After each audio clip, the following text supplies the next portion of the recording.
Hello students, today we will read a lesson from 5th class social science book Our World. Lesson number 4, Let's discover places on earth. इसका अर्थ है धरती पर स्थान ढूंढें। जैसा कि नाम से ही पता लग रहा है कि धरती पर कोई स्थान कैसे ढूंढते हैं उसके जानकारी दी जाएगी। Let's start today's lesson. It was Anita's 10th birthday. She invited Arun to her house but he does not know the way to her house. Anita drew a map showing clearly each curve and road from Arun to Anita's house. Anita का 10th birthday था। उसने अरुण को अपने घर आने के लिए invite किया, लेकिन अरुण उसके घर का रास्ता नहीं जानता था। तो अनीता ने अरुण को अरुण के घर से अपने घर तक के लिए एक रोड मैप ड्रॉ करके दे दिया। देखिए यहाँ पर आपको दिख रहा है ना, यहाँ पर उसने एक एक चीज़ दिखाई है, किधर पार्क है, किधर रोड है, किधर बैंक है, और इस तरह से उसने दिखा दिया। इसके नीचे लिखा है sketch prepared by Anita. Anita ने इस तरह का मैप बना के दिया। अब देखिए वो कैसे पहुंचता है।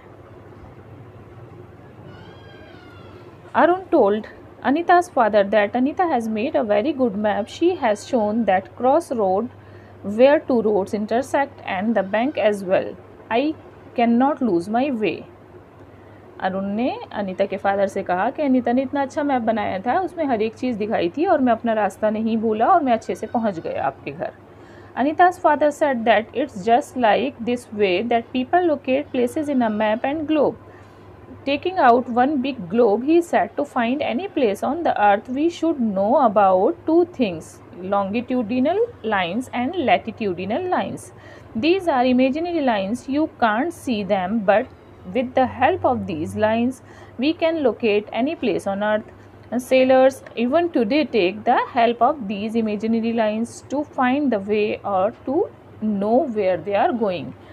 तो अनीता के फादर ने कहा कि हाँ, इसी तरह से हमें धरती पर भी अगर कोई जगह ढूंढनी होती है तो हम इसी तरह ढूंढ सकते हैं। फिर उन्होंने एक ग्लोब निकाला, बड़ों को बताने लगे कि दो चीज़ों की मदद से हम धरती पर कोई भी स्थान ढूंढ सकते हैं। वो दो चीज़ें हैं longitudinal lines and latitudinal lines. बच्चों इसको हिंदी में बोलते हैं अक्षांश रेखाएं और देशांतर रेखाएं। आपको मैंने पिछले लेसन में पढ़ाया था इक्वेटर के बारे में कि एक इमेजिनरी लाइन है जो धरती के सेंटर में बना दी गई है, खींच दी गई है, इसको इक्वेटोरियल लाइन भी कहते हैं। तो इसी तरह से ये वाली लाइंस के बारे में आज हम पढ़ेंगे, longitudinal lines and latitudinal lines. और इसकी मदद से धरती पर कोई भी स्थान ढूंढने में आसानी हो जाती है और नाविक जो होते हैं, नाव चलाने वाले जो होते हैं, वो आज भी इन्हीं इमेजिनरी लाइंस की मदद से स्थान ढूंढ लेते हैं। He showed the equator on imaginary line drawn around the middle of the earth that is exactly the same distance from the North Pole and the South Pole. The equator is 62,255 kilometers long and looks as if the earth is wearing a belt. From here starts the story of locating places on earth. उन्होंने बताया कि धरती के बिल्कुल centre में, बिल्कुल बीच में एक लाइन खींची गई है, उसको इक्वेटर कहते हैं। पोल और साउथ पोल से बिल्कुल बराबर के डिस्टेंस पर इक्वेटर है और इक्वेटर की टोटल लंबाई है 62,255 किलोमीटर्स। ओके, अब आ गई हैं लैटिट्यूडिनल लाइंस। ओके, अब हम लैटिट्यूडिनल लाइंस के बारे में पढ़ेंगे। यहाँ साइड में ग्लोब में देखिए बच्चों, ये लाइंस आपको खींची नज़र आ रही हैं। ये इक्वेटर 0 डिग्री पर दिख रहा है और इसके बिल्कुल पैरेलल लाइंस दिख रही हैं नॉर्थ में और साउथ में। पैरेलल वो लाइंस होती हैं जो कभी एक दूसरे से मिलती नहीं हैं, एक दूसरे से कहीं भी टच नहीं होती हैं, बराबर के डिस्टेंस पर आगे बढ़ती रहती हैं। ठीक है, अब हम इसके बारे में पढ़ते हैं। Latitudinal lines are parallel from the equatorial line. There are many parallel lines surrounding the earth from west to east direction. As they reach the pole, keep on becoming shorter. There are 89 lines both in northern and southern hemisphere. These lines are parallel to one another. They never meet each other. These lines are also called parallel lines of latitudes. जैसे बच्चों अभी मैंने आपको बताया था कि ये equator के पैरेलल लाइंस होती हैं, 89 नॉर्थ में होती हैं और 89 साउथ में होती हैं। और ये जैसे जैसे इक्वेटर से नॉर्थ पोल की तरफ या साउथ पोल की तरफ बढ़ती हैं, ये साइज़ में छोटी होती चली जाती हैं और ये वेस्ट से ईस्ट की तरफ आगे की तरफ बढ़ती हैं। इनको पैरेलल लाइंस ऑफ लैटिट्यूड भी कहा जाता है। Parallel lines of latitudes move from 0 degree to 90 degree. Both the poles are on 90 degree latitude. The equator is 0 degree latitude. The latitudes show the distance from the equator to know which hemisphere is situated where. We have to keep in mind that the parallel lines of latitude are marked as N for north or S for south. तो जैसे कि मैंने आपको अभी बताया कि 0 degree पर, यहाँ देखिए पिक्चर में, 0 डिग्री पर जो लैटिट्यूड है उसका नाम है इक्वेटर, और इसको भूमध्य रेखा कहते हैं हिंदी में। और इसके ऊपर जितनी लाइंस हैं उनको एन से शो करते हैं। ये 0 डिग्री के बाद में 1 डिग्री से लेकर 89 डिग्री तक जाती हैं, और 90 डिग्री पर नॉर्थ पोल है। इसी तरह इक्वेटर से नीचे देखिए साउदर्न हेमिस्फीयर में, यहाँ पर भी 1 डिग्री से 89 डिग्री तक लैटिट्यूड्स हैं और 90 डिग्री पर साउथ पोल है। The second important latitude line, first important latitude line आपको समझ आ गई है बच्चों, इक्वेटर कहते हैं उसे। The second important latitude line is called the tropic of cancer, which is situated at 23.5 degree latitude of northern hemisphere. The third important latitude line is the Tropic of Capricorn, which is situated at 23.5 degree latitude of southern hemisphere. Arctic line is situated at 66.5 degree latitude of northern hemisphere. Antarctic line is at 66.5 degree latitude in southern hemisphere. अब हम इस picture के through समझते हैं जो भी मैंने पढ़ाया है। देखिए इक्वेटर 0 डिग्री पर आपको बीच में दिख रहा है, इस ये 23.5 डिग्री नॉर्थ पर है ट्रॉपिक ऑफ कैंसर, और 66.5 डिग्री नॉर्थ में है आर्कटिक सर्कल। इतना समझ आ गया? चलिए अब नीचे देखिए, इसके साउदर्न हेमिस्फीयर में जो 2 खास लैटिट्यूड्स हैं वो हैं 23.5 degree tropic of capricorn and 66.5 degree S पर एंटार्क्टिक सर्कल। और नॉर्थ पोल और साउथ पोल आप इस पिक्चर में अपने आप जब कॉपी पर इसे ड्रॉ करेंगे तो दिखाइएगा, यहाँ दिखाया नहीं गया है। आई होप इतना लेसन आपको समझ आया होगा। और आप लैटिट्यूडिनल लाइंस पैरेलल होती हैं ये भी समझ गए हैं, और ये नॉर्दर्न हेमिस्फीयर में जो लैटिट्यूड्स होते हैं उन्हें एन से शो करते हैं, और जो साउथ में होती हैं उन्हें एस से शो करते हैं। ये टोटल नॉर्दर्न हेमिस्फीयर में 89 लाइंस होती हैं और साउदर्न हेमिस्फीयर में 89 लाइंस होती हैं। ये एक दूसरे के पैरेलल होती हैं, ये कभी एक दूसरे से मिलती नहीं हैं। चलिए अब हम आपको पढ़ाते हैं लॉन्गिट्यूडिनल लाइंस, इनको देशांतर रेखाएं भी कहते हैं। Now that we have understood the latitude lines, what are longitude lines? Anita asked her father, who indicated on a globe's circular lines moving from North Pole to South Pole. These are longitudinal lines. Each line is called a meridian line. The line that passes through Greenwich, a city in England, is known as the prime meridian line. It is situated on 0 degree longitude. 180 lines are in the west prime meridian, are in Western Hemisphere. These are named W. The eastern side of the prime meridian, which is in Eastern Hemisphere, also has 180 lines named E. For example, Jabalpur in Madhya Pradesh is situated near 82.5 degree east meridian. Standard Indian time is decided here. अब आप पहले इस picture को देखिए, घबराइए नहीं बच्चों, ये सब आपको बहुत आसानी से समझ आ जाएगा। देखिए यहाँ पर आपको दिख रही हैं नॉर्थ पोल से साउथ पोल तक जो लाइंस जा रही हैं, इन लाइंस को कहते हैं लॉन्गिट्यूडिनल लाइंस। ये सारी लाइंस नॉर्थ पोल और साउथ पोल पर एक दूसरे से मिलती हैं, ठीक है, ये पैरेलल नहीं होती बिल्कुल, ये एक दूसरे से मिलती हैं नॉर्थ पोल और साउथ पोल पर जाकर ये सर्कल बनाती हैं पूरा। हर एक लाइन को मेरिडियन लाइन बोलते हैं। और क्या आपको पता है प्राइम मेरिडियन किसे कहते हैं? बच्चों इंग्लैंड में एक सिटी है ग्रीनविच, जिससे गुजरने वाली मेरिडियन लाइन को प्राइम मेरिडियन कहते हैं। वो 0 डिग्री पर है, 0 डिग्री लॉन्गिट्यूड पर मौजूद है। 180 लाइंस उसके वेस्ट में हैं जिनको W से शो करते हैं, और 180 लाइंस उसके ईस्ट में हैं जिन्हें E से शो करते हैं। ठीक है बच्चों, इतनी बात समझ गए आप?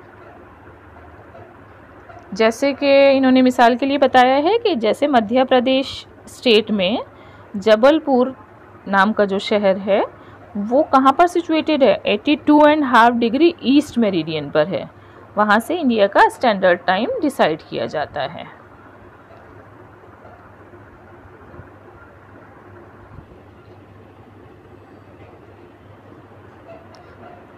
The prime meridian line decides the time in different countries. The meridian line situated on 180 degree latitude is called as international date line.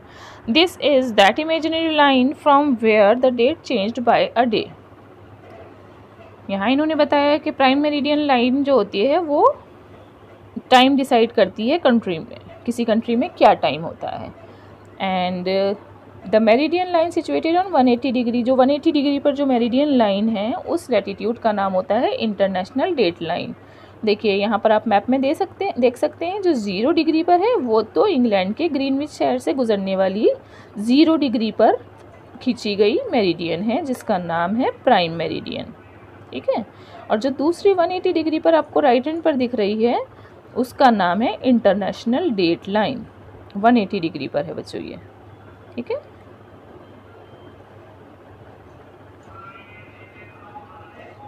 all countries in the world change their date according to their distance from the international date line.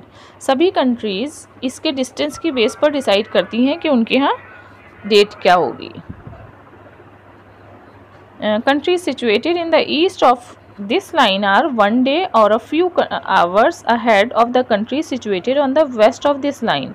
जो इस line के east में जो countries हैं वो एक दिन या कुछ घंटे आगे रहती हैं इस लाइन के वेस्ट वाली कंट्रीज से। The prime meridian line and international date line meet at poles. It takes 1 full round. The eastern and the western hemisphere are formed from this line. तो ये 0 डिग्री वाली प्राइम मेरिडियन और 180 degree वाली international date line, ये जब globe पर हम देखेंगे बच्चों तो ये पूरा एक सर्कल बनाती हैं। तो ये इस तरह से भी 2 हेमिस्फेयर तैयार हो जाते हैं। ईस्टर्न इसके जो राइट साइड पर होता है उसको ईस्टर्न हेमिस्फेयर और एक वेस्टर्न हेमिस्फेयर बन जाता है। ठीक है, discovery of places on earth. अब अर्थ पर हम कैसे प्लेसेस ढूंढते हैं ये बताया जाएगा। To determine the correct situation of a place it is important to know where longitudes and latitude lines meet और cross each other on the globe. तो किसी भी जगह की सही अंदाज़ा करने के लिए ज़रूरी है उसका लॉन्गिट्यूड और लैटिट्यूड जान जाएं हम। The web of latitude and longitude line is called grid. इन दोनों लाइंस के जो एक जाल सा बनाती हैं उस जाल को बोलते हैं grid. For example, our Delhi is situated where 77 degree E longitude and 29 degree and latitude cut each other. Delhi हमारी किस जगह पर है जहाँ 77 degree east latitude and 29 degree and latitude cut करते हैं एक दूसरे को। When you see the world map, you will find India approximately between 67 degree east and 98 degree west longitude. How big is our country? Do you know that our country is situated between 8 degree 4 hours and 37 degree 6 hours north latitude? It is only by longitude and latitude line that we know India is situated in the eastern and northern hemisphere.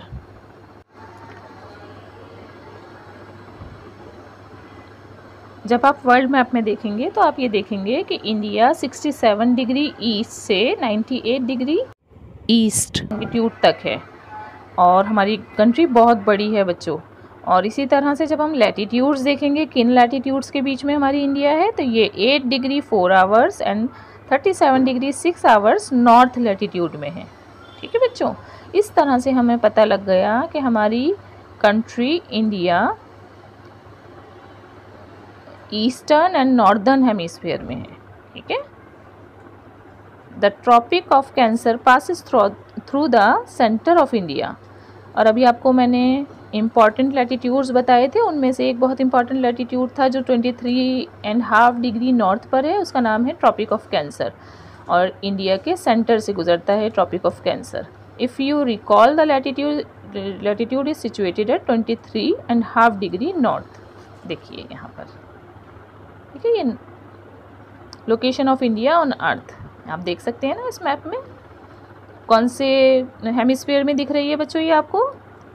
Northern hemisphere and eastern hemisphere में। Do you know that for many years the sailors did not know how count longitudinal lines, and they kept on sailing on latitudinal lines till they reach on their destination. Maps showing longitudinal lines were created only 400 years ago.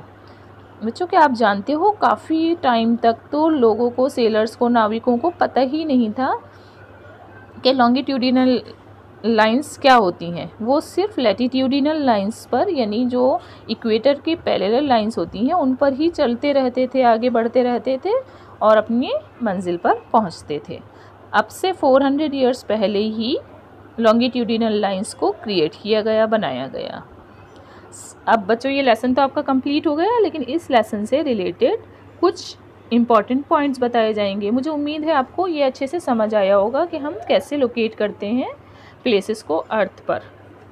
Some interesting facts related to our earth. The earth takes 365 days, 5 hours, 48 minutes and 46 seconds to complete one revolution around the sun. यानी sun के around एक revolution पूरा करने में अर्थ को कितना time लगता है? 365 days, 5 hours, 48 minutes and 46 seconds. Next point is, each day is of 23 hours, 56 minutes and 41 seconds. हर दिन कितने का होता है बच्चों? 23 आवर्स का, 56 मिनट्स एंड 41 सेकेंड्स होते हैं एक दिन में। Next point is 1 degree of the latitude line is about 172 kilometre. Latitude line की 1 डिग्री के बीच में 172 किलोमीटर का डिस्टेंस होता है। Earth is the third planet of the solar system, 2/3 of it is water. Solar system में अर्थ सूर्य से third planet है। सूर्य के पास के जो प्लैनेट्स हैं ना, 8 प्लैनेट्स हैं टोटल, उनमें अर्थ का नंबर 3rd है। और हमारी अर्थ का 2/3 पार्ट वाटर है, 2/3 हिस्सा पानी है। The Arctic region above the Arctic line is called the land of midnight sun. बच्चों आर्कटिक लाइन दिखाई थी अभी आपको मैंने ग्लोब पर, तो आर्कटिक रीजन है उसके ऊपर, उसको लैंड ऑफ मिडनाइट सन कहा जाता है। Because the sun never sets in summer season में, गर्मी के सीज़न में वहाँ कभी सन सेट ही नहीं होता, सूरज डूबता ही नहीं है। The earth is tilted on its axis and revolves around the sun. ये सब को मैंने आपको बताया था लास्ट लेसन में कि अर्थ हल्की सी अपने एक्सिस पर टिल्टेड है, झुकी हुई है और रिवॉल्व्स करती है अपने एक्सिस पर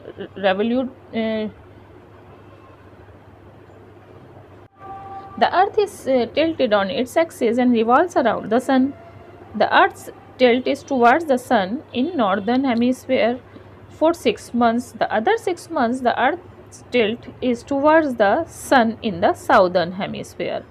बच्चों मैंने आपको पिछले लेसन में भी बताया था कि हमारी अर्थ अपने एक्सिस पर हल्की सी टिल्टेड है, यानी झुकी हुई है, और जब ये सन के अराउंड रिवॉल्व करती है तो 6 महीने के लिए इसका जो टिल्टेड पार्ट सन की तरफ होता है वो नॉर्दर्न हेमिस्फेयर होता है, और बाकी के 6 मंथ्स इसका साउदर्न हेमिस्फेयर सन की तरफ झुका हुआ होता है। तो इससे वेदर यानी मौसम बनते हैं। उम्मीद है बच्चों कि आपको ये लेसन समझ आया होगा अच्छे से। आप इसको लेसन को रीड करिए अच्छे से, और मैं कोशिश करूँगी इसका एक और वीडियो डालूँ जिसमें कि आपको लैटिट्यूड्स और लॉन्गिट्यूड्स और पिक्चर्स के थ्रू समझाने की कोशिश करूँगी। अगर आपको मेरा वीडियो पसंद आया आप इसे लाइक करिए, शेयर करिए और मेरे चैनल को सब्सक्राइब करिए। Thank you, have a nice day. और मुझे ये भी बताइए बच्चों कमेंट्स में कि आप और कौन से लेसन या क्या चीज़ें और पढ़ना चाहोगे, ताकि मुझे आगे वीडियोज़ बनाने में आसानी हो। Thank you.